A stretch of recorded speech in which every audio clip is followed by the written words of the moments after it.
الحمد لله الذي من علينا بجزيل النعم والصلاة والسلام على سيد العرب والعجم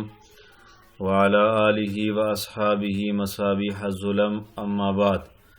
معرفت اوقات نماز ابتدائی کورس حصہ سوم کی دوسری مجلس میں آج ہم بروجی روشنی یا جسے آپ زوڈیکل لائٹ کہتے ہیں یہ کیا ہے اس کے بارے میں جانیں گے، اور پھر چونکہ یہ روشنی جو ہے یہ مستطیل بھی ہوتی ہے اور ہر جگہ پائی بھی نہیں جاتی، تو اس روشنی کا مستطیل ہونا اور عام الوجود نہ ہونا اس حوالے سے بھی انشاءاللہ اس مجلس کے اندر آج ہم بات کریں گے۔ چنانچہ جہاں تک بروجی روشنی کی یا زوڈیکل لائٹ کا تعلق ہے، یہ ایک روشنی ہے جسے فلکیات کی اصطلاح میں بروجی روشنی یا زوڈیکل لائٹ کہتے ہیں۔ جیسا کہ اس کے نام سے ظاہر ہے کہ یہ روشنی رات کے وقت مشرقی افق پر بروجی پٹی کے اوپر ظاہر ہوتی ہے، اسی وجہ سے اس کا نام بھی بروجی روشنی پڑ گیا۔ دراصل یہ روشنی سورج کی انعکاسی روشنی ہے جو کہ افق پر موجودہ خلائی ذرات کے ساتھ منعکس ہو کر سطح زمین کے اوپر افق سے دور روشنی کے ایک مینار کی طرح نظر آتی ہے۔ یہ روشنی سورج کی براہ راست روشنی تو نہیں، لیکن سورج کی روشنی کا وہ عکس ہے جو کرۂ ارض کے اوپر بنے ہوئے خلائی ذرات کے کرے کے اوپر سے منعکس ہو کے نظر آتی ہیں۔ چنانچہ موسمی اثرات مثلا گرمی، نمی وغیرہ سے متاثر ہو کر اس کا ظہور اور غروب مختلف زمان و مکان کے اعتبار سے تبدیل ہوتا رہتا ہے۔ اس کے علاوہ اس کی شکل اور ظہور اکثر خط استوا اور اس کے قریب قریب خطوں مثلا خط سرطان، خط جدی کے درمیانی علاقوں میں بالکل مشرق کی طرف سیدھی اونچائی کی صورت میں اس روشنی کا ظہور ہوتا ہے، جبکہ خط سرطان اور خط جدی سے اعلیٰ عروض البلاد میں اس کا ظہور افق سے دور ایک طرف ترچھے انداز میں ہوتا ہے۔ اس کے علاوہ ایسے علاقوں میں اس کا ظہور پورے سال ہوتا بھی نہیں، بلکہ خاص مہینوں میں اگست اکتوبر میں ہوتا ہے، اور اسی وجہ سے اس کا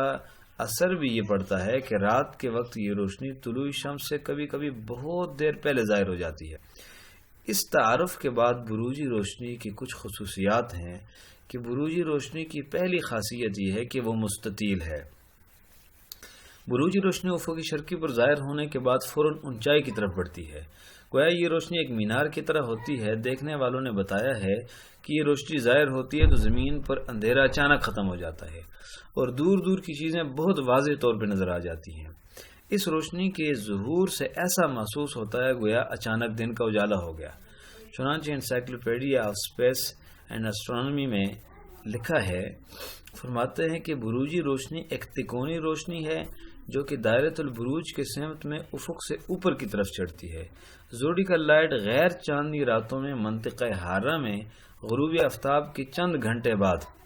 اور طلوع آفتاب سے چند گھنٹے پہلے دکھائی دیتی ہے۔ روشنی کا یہ منظر دائرۃ البروج کے اوپر مدار شمس میں بین السیاراتی ذرات کے ساتھ سورج کی انعکاس سے وجود میں آتا ہے۔ منطقہ حارہ اور بین السیاراتی یہ دائرۃ البروج، اس کے مشابہ الفاظ کی تفصیل یہاں دی گئی، آپ حضرات دیکھ سکتے ہیں۔ چونچہ بروجی روشنی مستطیل ہوتی ہے اور صبح کاذب کی روشنی بھی مستطیل ہوتی ہے، اور یہی وہ نقطہ ہے کہ جہاں سے مغالطہ ہوتا ہے، جہاں سے دھوکے میں پڑ گئے ہیں لوگ، بہت سارے سمجھدار طبقہ بھی ہمارا، کہ ہمارے لیے صبح کاذب کی روشنی کا صرف مستطیل ہونا تو ضروری نہیں ہے، صرف مستطیل ہونا ضروری نہیں بلکہ ضروری کافی نہیں ہے، کیونکہ صبح کاذب کی علامت صرف مستطیل ہونا نہیں، اس کے علاوہ اور بھی بہت سارے علامات ہیں اس کے جو آپ پچھلے 2 یونٹوں میں پڑھ آئے ہیں۔ بہرحال اس کی تفصیل انشاءاللہ آگے آئے گی۔ تو بروجی روشنی کی پہلی علامت یہ ہے کہ وہ مستطیل روشنی ہوتی ہے۔ دوسری علامت یہ ہے کہ بروجی روشنی جو ہے اس کے اندر تعمیم نہیں ہے۔ فلکیات کی کتب کے مطالعے سے بروجی روشنی کی دوسری نشانی یہ معلوم ہوتی ہے کہ بروجی روشنی میں تعمیم نہیں، ایسی تعمیم جس طرح کی اسٹرونومیکل ٹوائلائٹ میں ہوتی ہے۔ چنانچہ خط استوا پر تو یہ سارا سال شرقی افق پر نظر آتی ہے، لیکن شمالاً جنوباً اس کا ظہور خاص مہینوں میں ہوتا ہے۔ اس طرح مغربی افق پر بھی اس کا ظہور خاص مہینوں میں ہوتا ہے۔ چنانچہ اس حوالے سے ہم ماہرین کی چند آراء آپ کے سامنے رکھتے ہیں کہ اگر صبح کاذب ہے یہ تو پھر تو اس کو عام الوجود ہونا چاہیے تھا، یہ اس کے اندر یہ عدم تعمیم والی بات نہیں ہونی چاہیے تھی۔ چنانچہ یہ ہے بروج روشنی، جس کی یہ دو تصاویر آپ کے سامنے دی گئی ہیں، جس میں آپ دیکھ رہے ہیں کہ اس میں افق جو ہے وہ خاصا روشن ہے، کیونکہ صبح کاذب کے اندر افق کے اوپر اندھیرا ہوتا ہے، روشنی نہیں ہوتی۔ چنانچہ اس حوالے سے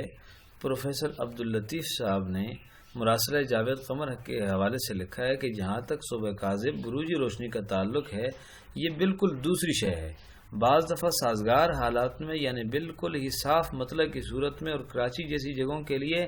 اگست سے ستمبر تک فلکی فلک یعنی اسٹرونومیکل ٹائلائٹ کے طلوع یعنی صبح صادق کے شروع ہونے سے بھی کافی قبل ایک مدم سی لیکن بئی ہما خاصی واضح قسم کی روشنی مشرقی افق پر دیکھی جا سکتی ہے۔ چونکہ یہ حضرت جو ہیں ہمارے پروفیسر صاحب مرحوم، یہ 18 درجے کے نقشوں کے روح رواں ہے، اس لیے اسٹرونومیکل ٹائلائٹ کو صبح صادق ہی سمجھتے ہیں اور وہ کہتے ہیں۔ اسی طرح اس کے علاوہ موصوف نارڈر سٹار اٹلس کے حوالے سے لکھتے ہیں کہ فروری مارچ کے زمانہ میں شام کے وقت غروبی آفتاب کے بعد اور اگست ستمبر کے دوران صبح کے وقت شمالی نصف کرہ میں زیادہ تر یہ بروج روشنی روشن دکھائی دیتی ہے۔ حضرت مفتی رشید احمد رحمۃ اللہ علیہ فرماتے ہیں کہ یہ انعکاسی روشنی ہے جو سال بھر میں صرف 2 ماہ وسط اگست تا وسط اکتوبر میں بعض مقامات پر نمودار ہوتی ہے۔ ان تمام حوالات کا ہمارا نقل کرنے کا مقصد یہ ہے کہ جو ہم نے دعویٰ کیا ہے کہ بروجی روشنی جو ہے وہ عام الوجود نہیں ہے، اس کے اندر تعمیم نہیں ہے، وہ بعض جگہوں پہ نظر آتی ہے، بعض جگہوں پہ نظر نہیں آتی، پھر خاص مہینوں میں نظر آتی ہے، اور اسی لیے ہم نے یہ اس کے اوپر دلائل جو ہے عدم تعمیم کے حوالے سے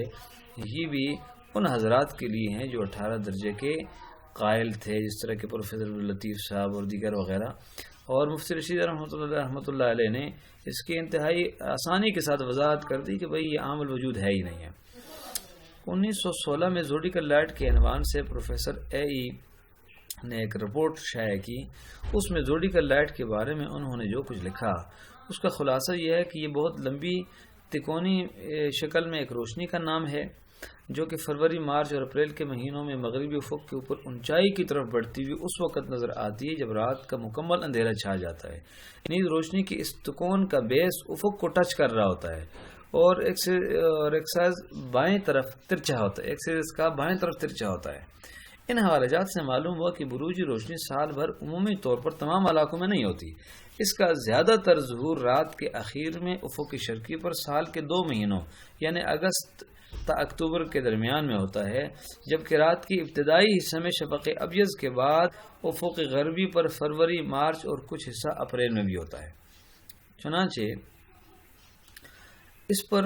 تو انشاءاللہ مستقل آگے بات آئے گی، لیکن مختصراً یہاں اتنا سمجھیں کہ جو حضرات اس بروجی روشنی کو صبح کاذب مانتے ہیں یعنی 18 درجے والے حضرات، اور پھر اس کے بعد 18 درجے پر